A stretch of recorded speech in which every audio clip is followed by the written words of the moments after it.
नमस्कार दोस्तों, हंसनी अकेडमी के चैनल के माध्यम से आप लोगों को कम से कम समय में सरल भाषा में करंट अफेयर्स देने का प्रयास किया जा रहा है। तो चलिए आज का करंट अफेयर्स यानी 4 फरवरी 2022 का हम लोग शुरू करते हैं।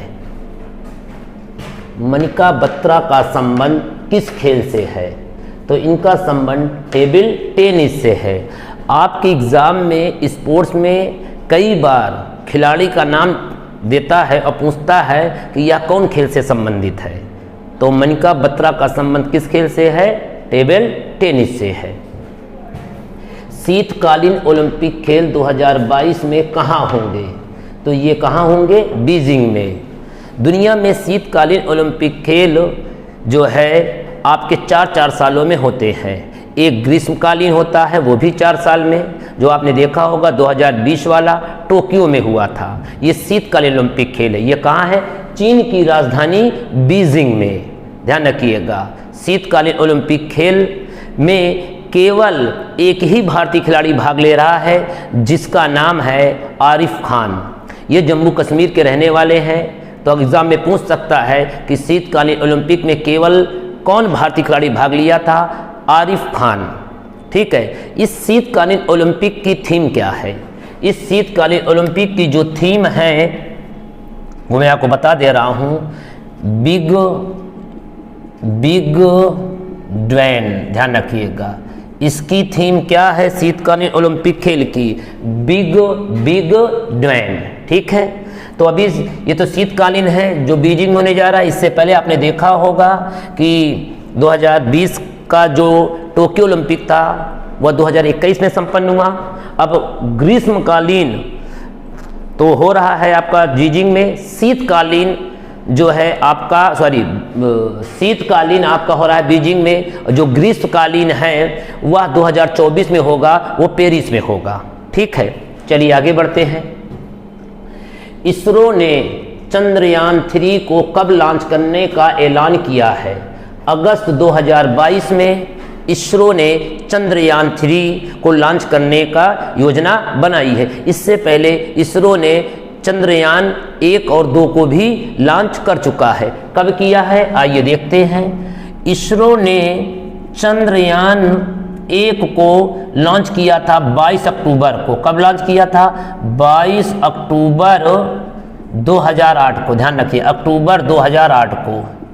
अगर कहे चंद्रयान 2 को कब लॉन्च किया था, तो चंद्रयान 2 को भी 22 तारीख को, मगर 22 जुलाई थी। 22 जुलाई 2019 को। कब लॉन्च किया था? 22 जुलाई 2019 को। ठीक है। और चंद्रयान प्रथम को 22 अक्टूबर 2008 को, चंद्रयान 2 को 22 जुलाई 2019 को। इसरो सूर्य के लिए भी एक अभियान एक जो है यान भेजने वाला है सूर्य के लिए। उसका नाम है आदित्य L1। आदित्य L1। ध्यान रखिएगा, इसरो के सूर्य अभियान का नाम क्या है? तो उसका नाम है आदित्य L1। ठीक है। इस समय हमारे केंद्रीय विज्ञान एवं प्रौद्योगिकी मंत्री जितेंद्र सिंह है। तो इस समय हमारे केंद्रीय विज्ञान मंत्री कौन है? जितेंद्र सिंह है। ठीक है। इसरो के बारे में थोड़ा चर्चा कर लेते हैं। आपको वर्बली ऐसे ही बता दे रहा हूं, आप लोग लिख भी लीजिएगा। इसरो का पहले पूरा नाम जानिए, इंडियन स्पेस रिसर्च ऑर्गेनाइजेशन। इसकी जो स्थापना हुई थी इसरो की 15 अगस्त 1969 में। कब हुई थी? 15 अगस्त 1969 में। इसका जो हेडक्वार्टर है इसरो का बेंगलुरु में है। इसके इस समय जो चेयरमैन है इसरो के डॉक्टर S सोमनाथ। इसके पहले के सिवान थे, उन्हीं के स्थान पर बने हैं डॉक्टर S सोमनाथ। ठीक है। मेरे ख्याल से आपको चीजें एकदम क्लियर हो गई होंगी। तो चलिए, अच्छा लिखी हुई चीजें आपको स्पष्ट दिख रही है ना? अगर नहीं दिख रही हैं तो आप लोग प्लीज कमेंट्स करके जरूर बताइएगा, ताकि मैं और अच्छी तरीके से उसको साफ साफ बड़ा लिखूं। अगला देखते हैं। ICC द्वारा spirit of the cricket award 2021 का किस खिलाड़ी को दिया गया है? Daryl Mitchell. क्या नाम है? Daryl Mitchell. पहले यह जानना है कि spirit of the cricket award दिया क्यों जाता है। ICC ने spirit of the cricket award उस खिलाड़ी को या उस टीम को देता है जो खेल के प्रति अच्छी भावना रखते हैं, यानी खेल के प्रति उनका अच्छा बिहेवियर होता है। तो इस बार किस खिलाड़ी को दिया गया है? डेरिल मिशेल को। यह न्यूजीलैंड के एक ऑलराउंडर है। कहाँ के? न्यूजीलैंड के। तो आईसीसी ने इससे पहले और कई पुरस्कार दिए हैं, जैसे आईसीसी ने वर्ष 2021 का पुरुषों का, किसका? पुरुषों का cricketer of the year, cricketer of the year पुरुषों में शाहीन अफरीदी को चुना है। किसको चुना है? शाहीन अफरीदी को। पुरुषों में शाहीन अफरीदी को, शाहिद अफरीदी नहीं, शाहीन अफरीदी। अगर कहे कि cricketer of the year women में किसको चुना है आईसीसी ने? तो भारतीय क्रिकेटर हैं स्मृति मंधाना। ठीक, ये तो क्रिकेट में हो गई। अब हम पार्टिकुलर गेम में, जैसे कहेगा वनडे में, T20 में, टेस्ट में, तो वनडे में, वनडे मैच में क्रिकेटर ऑफ द ईयर, ये केवल क्रिकेटर ऑफ द ईयर है गर्ल्स और बॉयज में। अब मैं गेम का नाम के साथ आपको बताऊंगा। जैसे कहेगा आईसीसी ने वनडे में क्रिकेटर ऑफ द ईयर किसे चुना? तो वनडे में बाबर आजम को। किसको? बाबर आजम को। T20 में किसे क्रिकेटर ऑफ द ईयर चुना? मोहम्मद रिजवान को, मोहम्मद रिजवान को। टेस्ट में किसे क्रिकेटर ऑफ द ईयर चुना? जो रूट को, जो रूट को। ठीक, अब आईसीसी के बारे में मैं आपको थोड़ा सा डिटेल दे रहा हूं। जैसे आईसीसी इंटरनेशनल क्रिकेट काउंसिल, इसका हेडक्वार्टर दुबई में है और आईसीसी की स्थापना 1909 में हुई थी। इसमें आईसीसी के जो चेयरमैन हैं उनका नाम है ग्रेग बार्कले, ग्रेग बार्कले है। ठीक, न्यूजीलैंड के हैं। और जो सीईओ जेफ एलार्डिस है। सीईओ आईसीसी के कौन है? जेफ एलार्डिस है। अब मेरे ख्याल से चीज़ें सही दिख रही होंगी जो मैं लिख रहा हूँ। ठीक है, तो चलिए अब आगे क्वेश्चन की ओर हम लोग बढ़ते हैं। अगला क्वेश्चन क्या है? अगला क्वेश्चन है आपका, पाकिस्तान के नए मुख्य न्यायाधीश कौन बने हैं? उमर बंदियाल बने हैं। कौन बने हैं? उमर बंदियाल। ठीक है, और भारत के सुप्रीम कोर्ट के मुख्य न्यायाधीश कौन है? एनवी रमना। भारत के कौन है? एनवी रमना। ये 48वें नंबर के हैं। कौन से नंबर के? 48वें नंबर के। अभी पाकिस्तान में ही एक महिला जज बनी है जिसका नाम है आयशा मलिक। तो पूछेगा पाकिस्तान में जज बनने वाली पहली महिला आयशा मलिक। पाकिस्तान के जो इस समय प्राइम मिनिस्टर हैं क्रिकेटर इमरान खान, ये क्रिकेट भी खेलते थे। ठीक है, और जो राष्ट्रपति हैं आरिफ अलवी। पाकिस्तान की जो राजधानी है वो इस्लामाबाद है। पाकिस्तान से हमारे केवल 3 देश मिलते हैं, 3 राज्य मिलते हैं। पाकिस्तान की सीमा से केवल 3 राज्य मिलते हैं। वो कौन कौन? एक है गुजरात, एक है राजस्थान और एक है पंजाब। ये 3 राज्य मिलते हैं और 2 केंद्र शासित राज्य। राज्य केंद्र शासित आपको पता है, अगर राज्य की बात कहें तो 3 राज्य। कौन कौन? गुजरात, राजस्थान, पंजाब। अगर कहे कितने केंद्र शासित राज्य मिलते हैं तो वो 2 हैं। एक है लद्दाख और एक है जम्मू कश्मीर। देखिए सवाल में कितना फर्क है। अगर हम कहें कि कितने राज्य मिलते हैं 3, कितने केंद्र शासित मिलते हैं 2। अगर कहे केंद्र शासित, कहे राज्य और केंद्र शासित दोनों मिला के कितने हैं? 5। भारत और पाकिस्तान के बीच रेखा है, उसका नाम है रेड क्लिफ रेखा। कौन सी रेखा? रेड क्लिफ, ध्यान रखिएगा, रेड क्लिफ रेखा। किसके किसके बीच है? भारत और पाकिस्तान के बीच है। चलिए आगे बढ़ते हैं अगले क्वेश्चन की ओर। तो आपको पता चल गया कि पाकिस्तान के मुख्य न्यायाधीश उमर बंदियाल और भारत के सुप्रीम कोर्ट के मुख्य न्यायाधीश एनवी रमना। कौन से नंबर के? 48वें नंबर के। अगला क्वेश्चन, ONORC को लागू करने वाला 35वां राज्य कौन बना है? छत्तीसगढ़। कौन बना है? छत्तीसगढ़।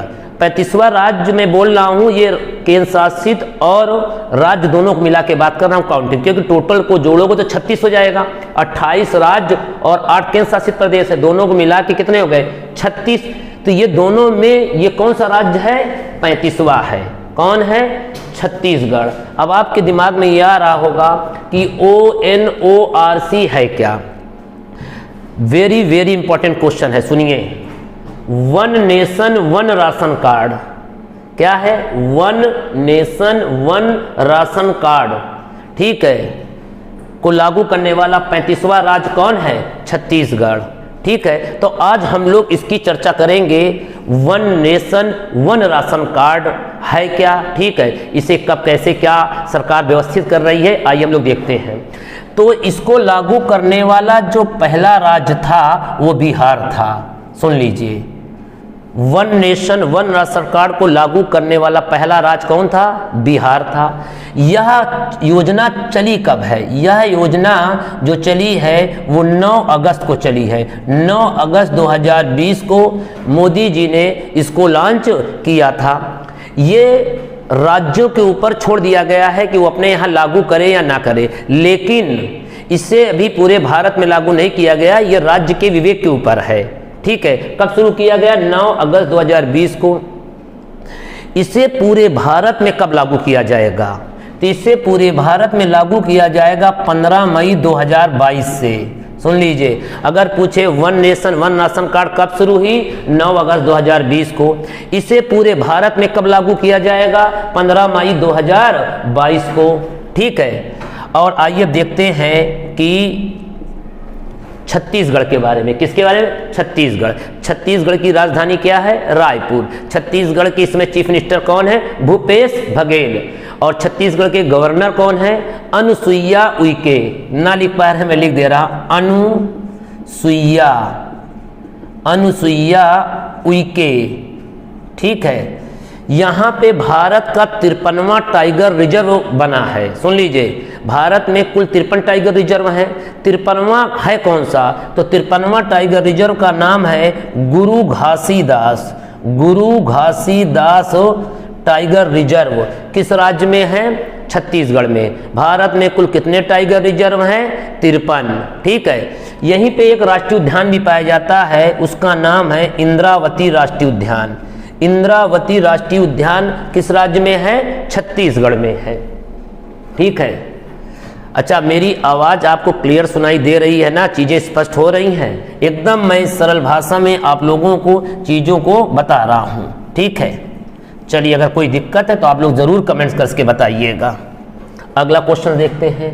विश्व की पहली हाइड्रोजन से चलने वाली फ्लाइंग बोट को किसने लॉन्च किया है, फ्लाइंग बोट को लॉन्च किया है UAE, संयुक्त अरब अमीरात ने। संयुक्त अरब अमीरात की राजधानी अबू धाबी है। यहाँ की जो करेंसी या मुद्रा है वो दिरहम है। अगला क्वेश्चन, विश्व की पहली मूल्यवान बीमा कंपनी कौन बनी है, विश्व की सबसे वैल्यूएबल, ठीक है, बीमा कंपनी पिंग इन इंश्योरेंस। क्या नाम है, पिंग इन इंश्योरेंस। यह चीन की है। कहाँ की है, चीन की। मैं आपको बता दे रहा हूं, अंडर 10 में 8 पादान तक तो पूरी चीन की ही इंश्योरेंस कंपनियां हैं। भारत की जो LIC है वो 10वें पोजीशन पे है। भारत की जो LIC है वो किस पोजीशन में है, विश्व रैंकिंग में 10वें पे है। LIC की स्थापना भारत में, जो भारत की LIC है इसकी स्थापना 1956 में हुई थी। इसके जो इस समय चेयरमैन है LIC के MR कुमार हैं। कौन है, MR कुमार है। LIC का आप लोग नारा जानते हैं, जिंदगी के साथ भी और जिंदगी के बाद भी, ठीक है। चलिए आगे बढ़ते हैं। 1000वां वनडे क्रिकेट मैच खेलने वाली क्रिकेट टीम कौन है, 1000वां वनडे क्रिकेट मैच। भारतीय क्रिकेट टीम वेस्ट इंडीज से 1000वां वनडे मैच खेलने जा रही है। सुन लीजिए, 1000वां वनडे क्रिकेट मैच खेलने जा रही है, ठीक है। अगला देखते हैं। देश की पहली बुलेट ट्रेन का पहला स्टेशन कहां बन रहा है।